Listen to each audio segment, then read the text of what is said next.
Boa tarde. Hoje nós vamos falar um pouquinho, dando continuidade ao processo de seleção.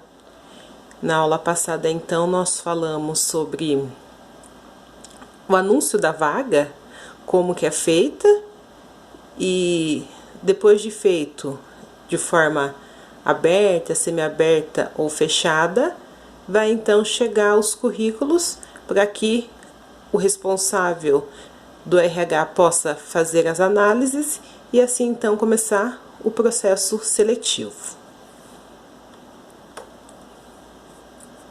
Como que algumas empresas trabalham com o processo seletivo?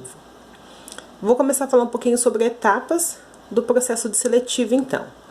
Primeira coisa que eu vou analisar é o perfil geral do candidato. O candidato tem o perfil que a empresa está necessitando? Porque não adianta nada, às vezes eu nem preciso fazer o anúncio, eu já tenho um monte de currículo dentro do trabalho, na área de RH. E aí então eu vou analisar aqueles currículos que eu recebi há 2, 3 semanas.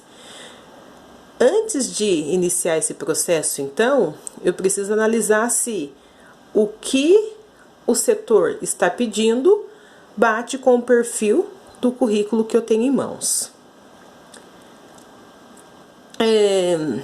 Vou analisar então se dentro desse perfil eu consigo achar alguém dentro da organização do recrutamento interno, lembra? E se acaso eu não achar, eu vou fazer então o recrutamento externo. Se eu for fazer tanto o interno como o externo, eu tenho que publicar essa vaga. O interno, então, eu vou publicar dentro dos ambientes na qual eu sei que os colaboradores sempre estão passando.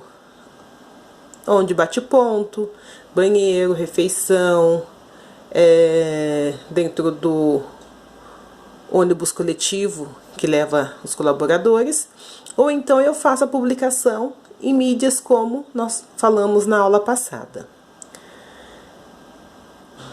Passa-se então a entrevista com o selecionador, que nada mais é do que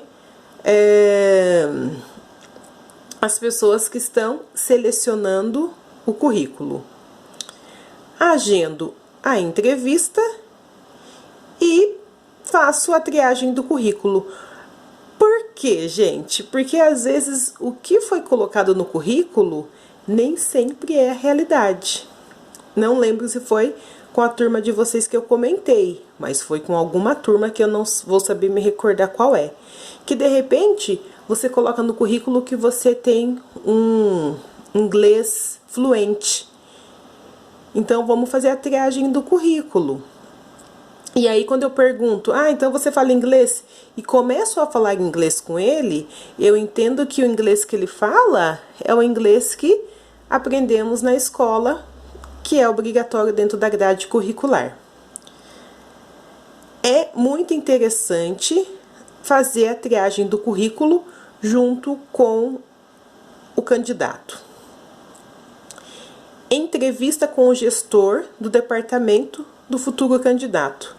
Não sou eu, RH, que vou decidir quem é a pessoa que vai trabalhar naquele setor, a não ser que seja alguém para a área de RH. Mas quem vai fazer entrevista, quem vai ver qual é o mais apto para aquela função, é o gestor, o chefe, o líder do departamento que está contratando aquele candidato. Algumas empresas, hoje digamos que muitas empresas, elas fazem dinâmica de grupo, para saber como que é o colaborador, como que ele age em determinadas situações. Uma forma de analisar o colaborador realmente é na dinâmica em grupo. E faz também testes psicológicos. Fazem teste para saber se a gente não é meio fora da casinha. É como se... quem vai tirar CNH sabe muito bem disso. Passa por alguns testes para falar que nós temos aptidões físicas e mentais para poder continuar dentro daquele processo. E aí, deixo uma perguntinha para vocês. Se caísse na entrevista de vocês, no processo seletivo, essa pergunta: o que se coloca na torradeira? O que vocês responderiam? Independente da estrutura de uma organização, todos buscam por profissionais interessados, confiantes e comunicáveis, flexíveis, proativos e natural. Eu posso pegar um mercadinho de bairro, como eu posso pegar uma multinacional.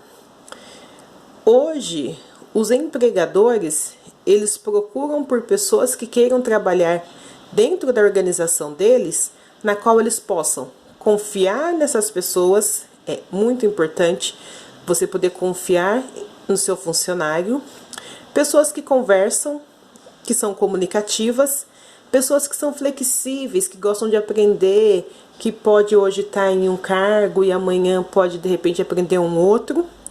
Pessoas proativas, pessoas para frente, pessoas dinâmicas, pessoas de autoestima alta e pessoas que sejam natural.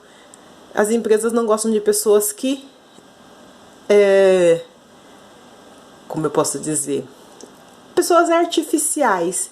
Quem são aquelas pessoas artificiais? Aquelas pessoas que são robotizadas. Entrevista e currículo. Nem sempre o candidato terá uma segunda oportunidade para causar uma boa impressão. Por isso, é importante seguir corretamente as etapas do processo seletivo. Eu sei que no momento de um processo seletivo, no meio de tanta gente, a gente nem sabe de onde surge aquelas pessoas, o nervosismo, a flor da pele, é normal. Mas eu não vou ter uma chance de falar para o meu entrevistador que aquele dia eu estava nervosa, por isso que eu não consegui ir bem. Eu não tenho uma segunda oportunidade para mostrar a minha boa impressão. Então tem que realmente seguir as etapas do processo seletivo. A triagem dos currículos deverá ser realizada com muita sensatez, para não haver perda de tempo. Então, o que eu vou fazer no currículo? Eu estou contratando uma pessoa para trabalhar como auxiliar de produção. Eu estou com um currículo em mãos, onde fala-se que o objetivo da pessoa é trabalhar como enfermeira. Já nem continua, porque não calha o que eu estou pedindo com aquilo que a pessoa quer trabalhar. Eu falo no meu perfil que eu quero uma pessoa que tenha conhecimento em liderança. E eu analiso que nos cursos que a pessoa teve, nenhum deles menciona ser líder. Já deixa para trás. Tá? Não adianta eu querer ler o currículo inteiro da pessoa, porque eu perco muito tempo. Deverão ser chamados para a primeira entrevista aqueles candidatos que já possuem particularidades com o perfil requerido pelo gestor do departamento. Exatamente isso. Eu vou analisar o perfil do currículo com o perfil que o gestor daquele departamento que está contratando quer. Se os dois bater, né, se o espírito dos dois baterem, tanto o perfil pedido com o perfil desejado bater, eu vou dar então preferência para esses daí. Caso não tenha nenhum desses, aí eu vou tentando achar um perfil que pareça um pouco, pelo menos, com aquilo que o gestor está pedindo. A quantidade de pessoas a participarem do processo depende da vaga em aberto. Cargos hierárquicos podem demorar mais tempo para serem preenchidos. Quantas pessoas podem participar do processo? Depende. Pode ser que, a gente pega essas empresas que sempre contratam auxiliar de produção e vê filas de pessoas. Por quê? Porque tem 30, 40 vagas. E aí vai 200, 300 pessoas para poder conseguir essa vaga. Mas quando é uma vaga, 2 vagas, o número de participantes acaba sendo um pouco menor. Cargos grandes, gerentes, diretores, líderes, eles demoram um pouco mais para ser preenchido, pelo fato de que o processo seletivo acaba sendo um pouco mais burocrático também.